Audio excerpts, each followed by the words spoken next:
Uma mãe de 33 anos e sua filha de apenas 3 anos se mudaram para o apartamento número 14, acreditando que ali começaria uma nova vida tranquila. Mas desde o primeiro dia algo parecia errado. Objetos mudavam de lugar sozinho, pesadelos violentos começaram a se repetir e a menina insistia que tinha feito uma nova amiga. Uma garota triste de camiseta branca que ninguém mais conseguia ver. O que aquela criança não sabia é que anos antes, uma jovem real havia desaparecido misteriosamente naquele mesmo apartamento. Seu corpo nunca foi encontrado, e o mais perturbador é que esse desaparecimento pode estar ligado a um dos sequestros mais cruéis da história, o caso de Colin Stan, mantido em cativeiro por 7 anos pelo casal Cameron e Janice Hooker.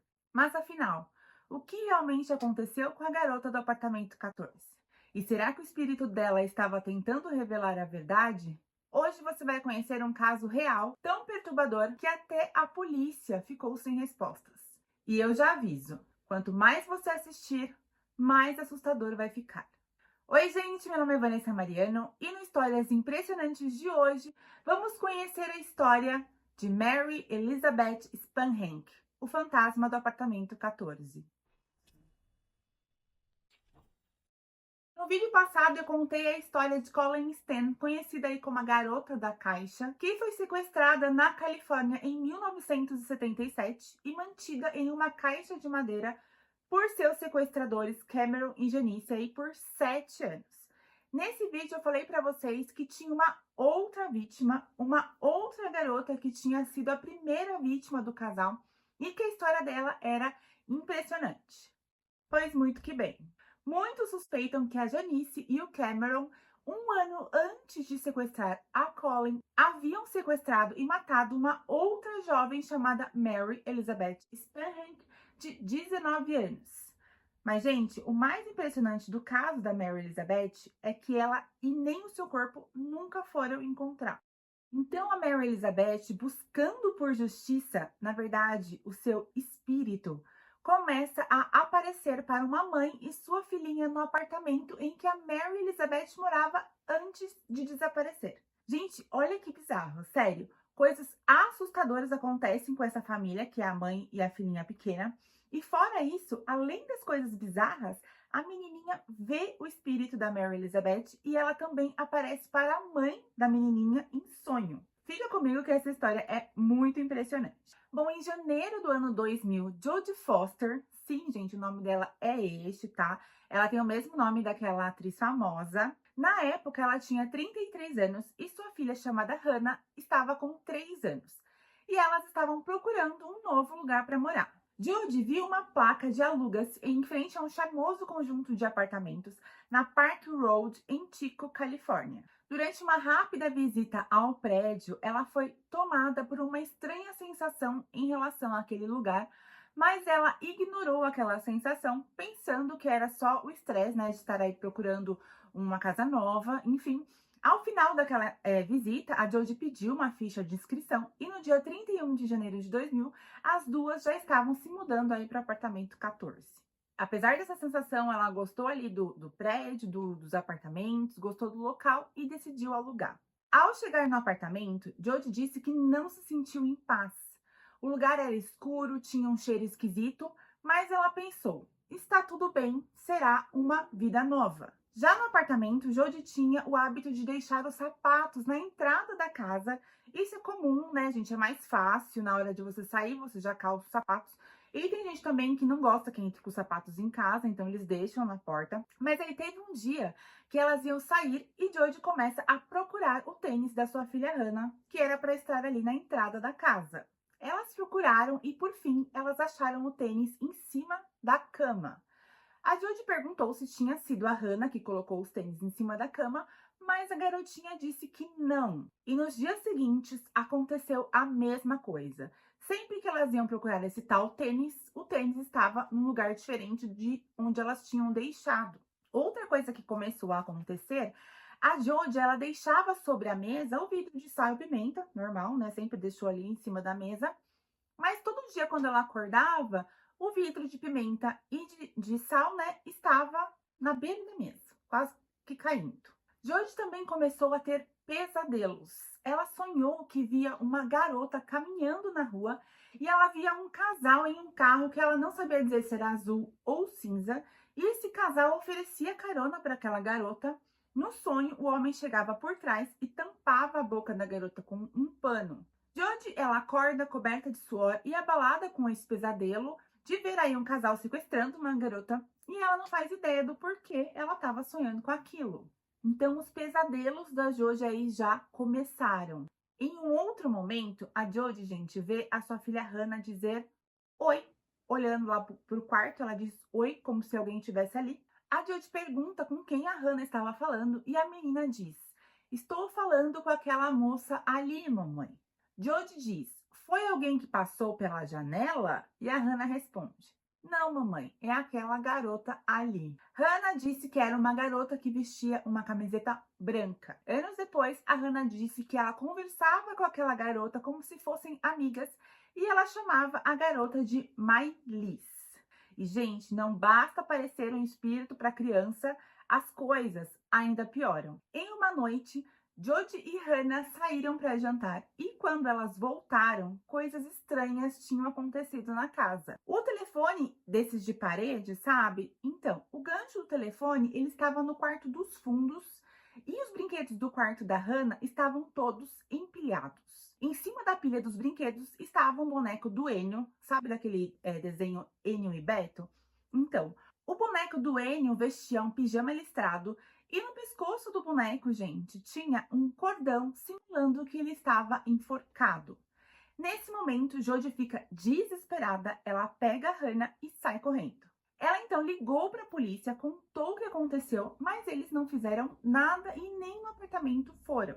Gente, tudo isso e ainda era fevereiro, tá? Ou seja, um mês só que elas estavam morando naquele apartamento. Mas calma que ainda piora e piora muito. Jodie continua tendo aqueles sonhos horríveis. No sonho ela via um lugar, um casal e uma garota de cabelos castanhos. Eles estavam em uma espécie de porão, como se fosse uma masmorra. Nesse porão tinha um gancho estranho, né? E o casal, ele prendia essa garota nesse gancho pelos seus pulsos e colocavam um pano na boca dela e começavam a agir de forma sádica com a garota. Segundo ela, eram atos sexuais apavorantes. Imagina ter esse tipo de sonho, gente, e sempre com as mesmas pessoas.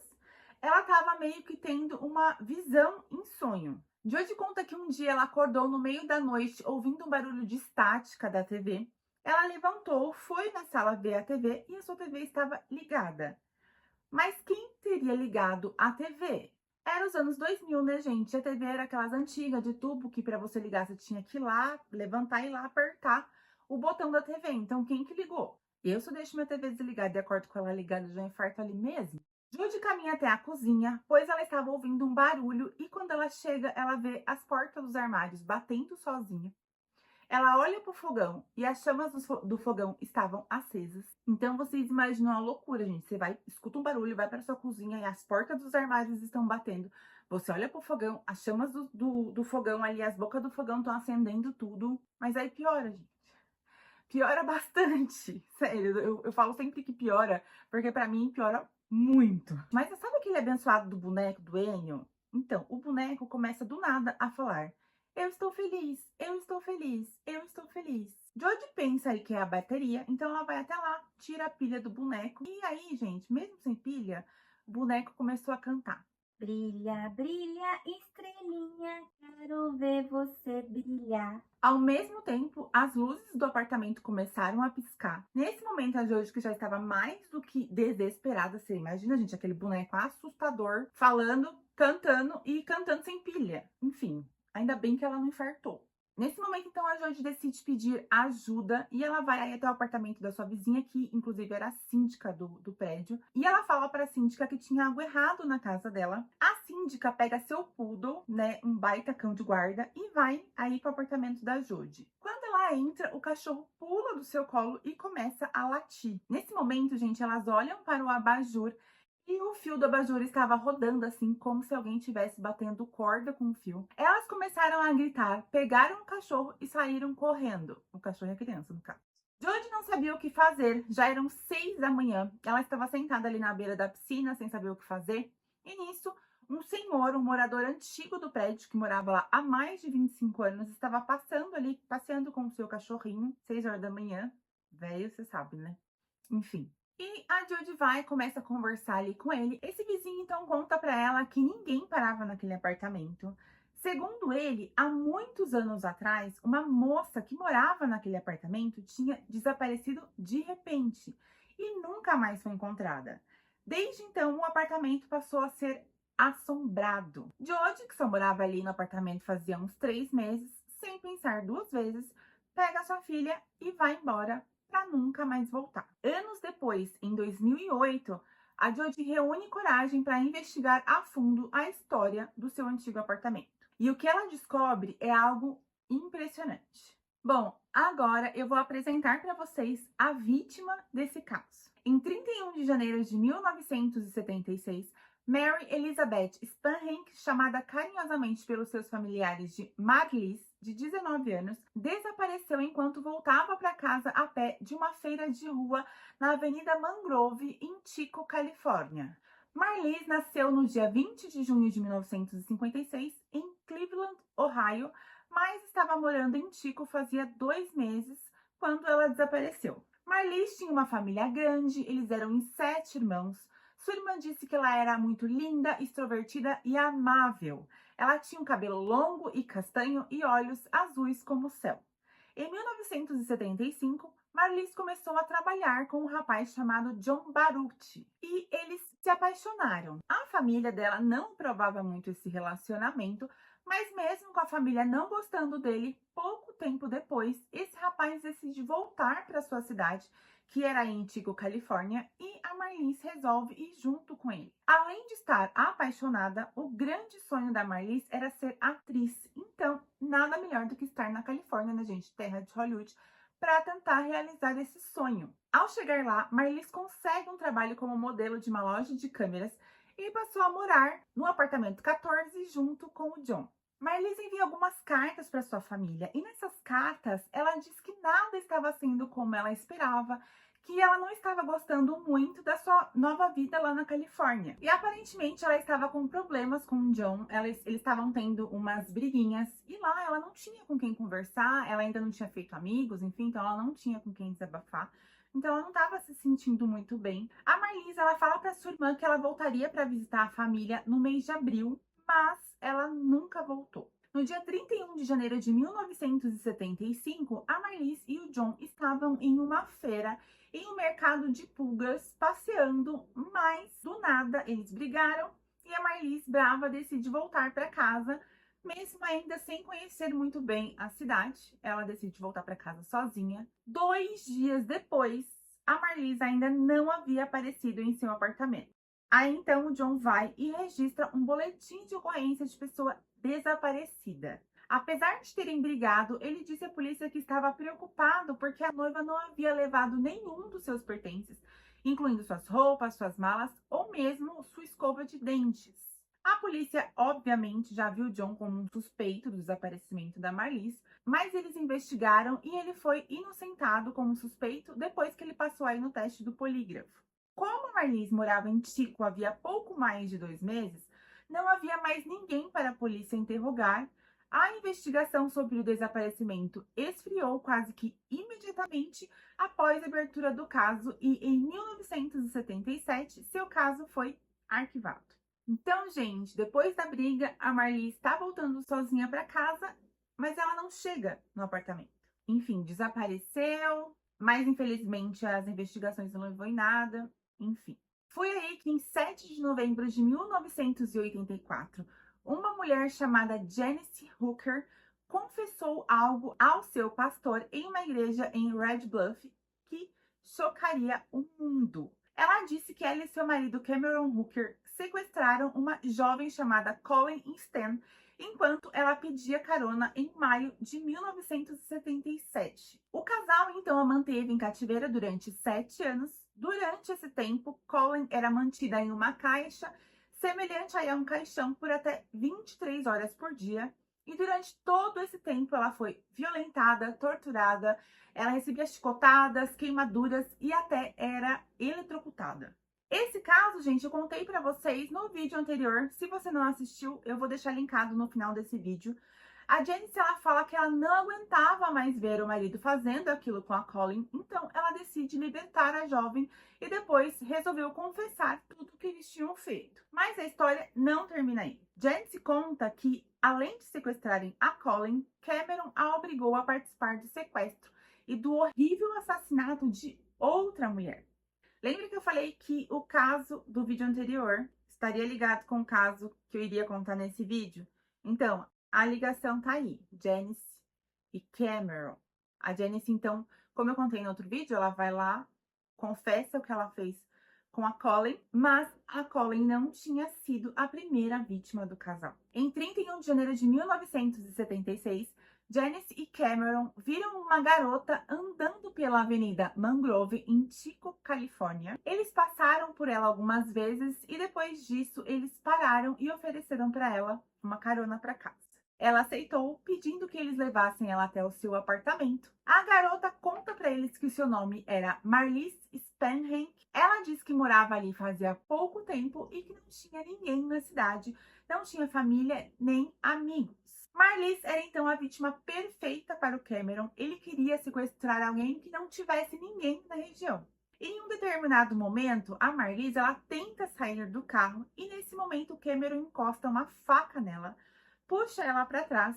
Ele coloca um pano em sua boca com algo que deixa ela aí atordoada e a algema e coloca aquela caixa enorme em sua cabeça. É a mesma caixa que eles usariam aí tempos depois na Colin. Uma caixa horrível, revestida de espuma que abafava aí os sons dos gritos. Eles andaram mais de 60 quilômetros até Red Bluff, que era aí onde o casal morava. Chegando na casa, eles levaram a Marlies para o porão. Ali, ele pendura ela pelos pulsos e começa as torturas. E apesar aí de gostar de torturar, de gostar de dominação, o Cameron ele não gostava de ouvir os gritos das suas vítimas.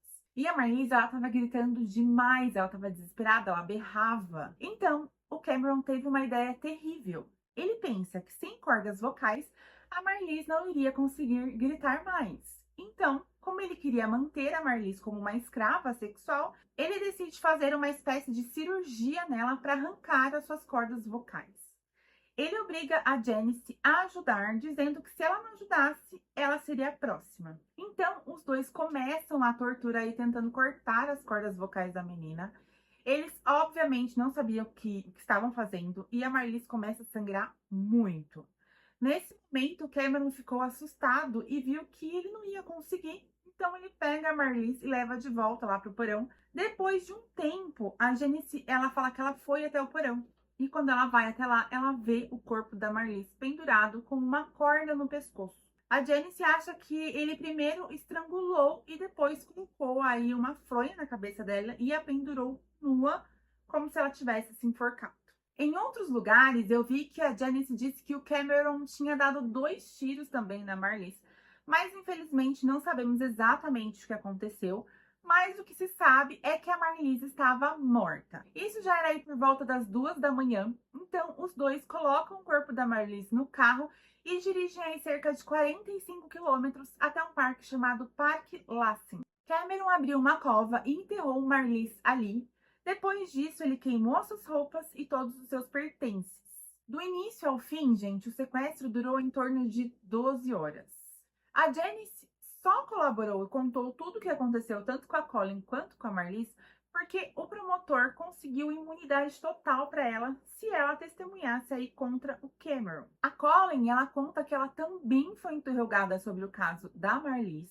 Os investigadores perguntaram se ela sabia algo sobre a Marlies. A Colin, ela disse que não sabia do que tinha acontecido, mas ela tinha visto uma foto da Marlies. Sempre que colocavam ela naquela caixa na cabeça dela, ela conseguia ver uma foto da Marlies, não sei se a foto estava na caixa, enfim, ela não explica direito, mas ela fala que na casa tinha essa foto da Marlies, que parecia ser aquelas fotos que você tira na escola, sabe?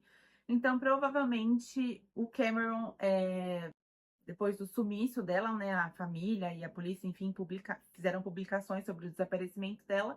Então, provavelmente foi assim que ele conseguiu aquela foto e, por algum motivo, ele quis guardar a foto da primeira vítima dele. A Colin, ela descreve a garota da foto e batia exatamente com o jeito da Marlies. Além disso, Colin conta que enquanto ela estava sendo torturada, ela começou a gritar e o Cameron disse: "Grita que eu corto suas cordas vocais.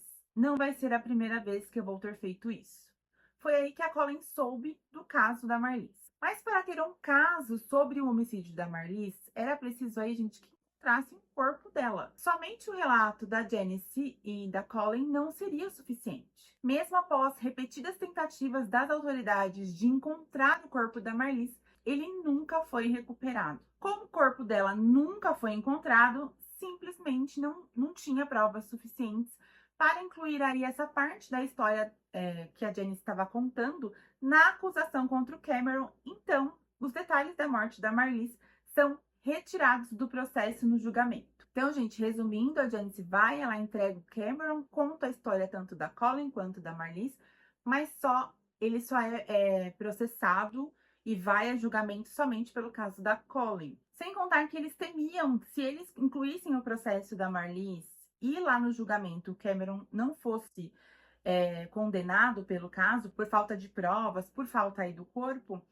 de alguma maneira eles temiam que isso interferisse no processo da Colin. Como o caso da Colin era concreto, eles tinham como provar tudo, então eles decidem acusar o Cameron somente do caso dela. Cameron Hooker foi então condenado a 104 anos de prisão por seus crimes contra a Colin. Assim, gente, eu sei que é triste não ter uma condenação sobre o caso, sobre o caso da Marlies, mas ele foi condenado a 104 anos. Então é preferível, né? Foi preferível que ele fosse só julgado por esse caso que eles tinham certeza que eles iam ganhar, do que arriscar perder e perder tudo. E 104 anos de prisão, para mim, aí já tá pagando pelos dois. Eu prefiro pensar que é dessa forma, ele já tá pagando pelos dois.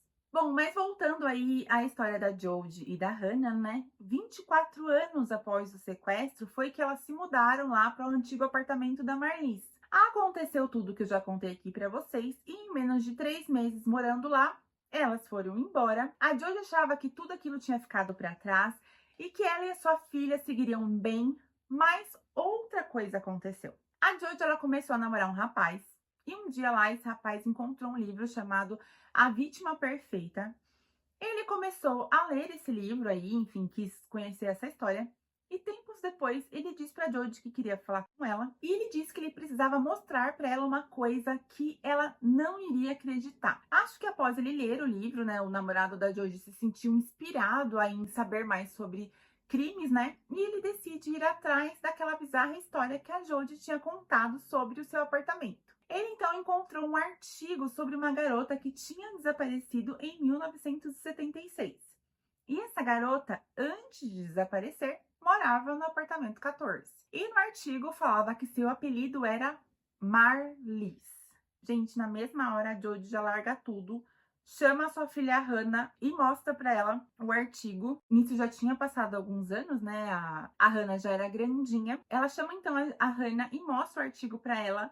No artigo tinha uma foto da Marlies. Imediatamente, na hora que a Hannah olha, ela já fala: "Essa é a garota do apartamento." A Jodie então quis saber mais sobre o caso e após um ano que ela soube disso, né, sobre o caso da Marlies, ela começou a ter sonhos estranhos novamente. No sonho, ela viu um casal, era noite e parecia que o casal estava procurando alguém. Nesta hora, ela viu o número 35.76 e depois ela via a letra A e o número 17. A Jodie, ao acordar e ver esses números, ela pensa: será que é alguma coordenada? Será que é alguma localização? Por que esses números apareceram para ela? Era o ano de 2008 e tudo que a Jodie conseguiria pensar era em ligar para o departamento de casos arquivados da polícia de Red Bluff e contar o que ela sabia, por mais louco que parecesse. Era em 2008, então em 2007, mais ou menos, ela fica sabendo do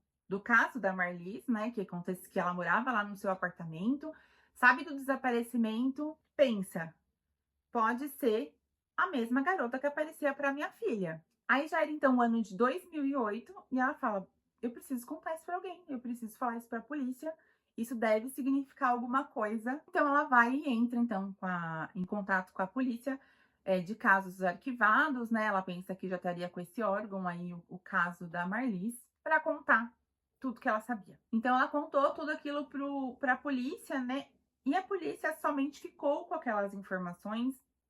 Eles não podiam falar nada para a Jodie sobre o caso, obviamente, eles nunca falam nenhum detalhe, mas a Jodie quem estava trazendo as informações. Ela que falou as coordenadas, ela falou que via um casal, que via a garota, contou tudo o que ela sonhava, e era então somente ela que estava dando informações para a polícia. A polícia nunca falou nada para ela, nunca falou nada sobre o caso. Eles não falaram que anos antes a Janice tinha ido lá e tinha falado sobre a Marlis, né? Como não deu andamento no processo, isso fica ali no processo, enfim, não é divulgado. Então, como que a Jodie sabia tudo isso? Mas a polícia, então, só escutou, ouviu o que ela tinha para falar, juntou esse relato dela ali no processo, de novo, a vida seguiu. Gente, a minha luz aqui foi com Deus, então a gente vai seguir com a iluminação assim mesmo. Aí já faz um tempinho que tá sem luz, não sei se dá para perceber aí. Bom, em 1º de agosto de 2021, 45 anos após o desaparecimento da Marlis, o investigador do caso se encontra com a Jodie para conversar com ela sobre o caso, já que agora aí já tinha se passado muitos anos e então ele podia aí revelar coisas da investigação. Ele disse que quando ela ligou para eles em 2008, eles tinham acabado de reabrir o caso da Marlis, gente. Olha que coincidência. Ou será aí que a Marlis fez ela sonhar de novo com a história para que ela entrasse em contato com a polícia, pois era justamente o ano que tinha reaberto o caso. Enfim, o detetive conta que eles resolveram investigar sobre aquelas coordenadas que ela passou, que ela tinha passado, né? O número 35.76 e a 17, que foi o número que ela viu no sonho. E, gente, 35.77 era a distância entre a casa e o local que a Janice tinha dito que eles tinham largado, enterrado aí o corpo da Marlis. Segundo o detetive, essa informação fez com que ele intensificasse as buscas naquele local, pois além da Janice dizer que estaria lá, a Jodie também disse aí dando essas coordenadas que ela tinha visto no sonho, né? Mas infelizmente até hoje o corpo da Marlis nunca foi encontrado e até hoje ela continua esperando por justiça. Tem um capítulo da série Mistérios Sem Solução da Netflix que conta sobre o caso do fantasma no apartamento 14. Quem quiser assistir é bem legal, tem entrevista com a Jodie, com a sua filha Hannah e até com a Colin. Elas contam aí sobre o caso da Marlis. Quem quiser assistir, então, está na Netflix, né? A série Mistérios Sem Solução, volume 3, episódio 8. Mas me conta, você acredita que a Marlis foi a primeira vítima da Janice e do Cameron? E mais, você acredita que o espírito da Marlis realmente apareceu para tentar desvendar aí sua morte? Gente, só eu tomando um negócio aqui que eu tava pensando agora, lembrando agora que eu não falei. Lembra, a Hannah chamava o espírito que ela via lá na casa de Marlis. E como que era o apelido aí da Mary Elizabeth? Marlis. Certeza que o espírito se apresentou para a criança de 3 anos não sabe falar direito, em vez de falar Marlis, começou a falar Marlis, entendeu? Ó, pra mim, certeza que era ela. Me conta a sua opinião aqui nos comentários, que eu quero muito saber. E é isso, gente. Essa foi a nossa história impressionante de hoje. Espero que vocês tenham gostado da forma como eu contei essa história. Um beijo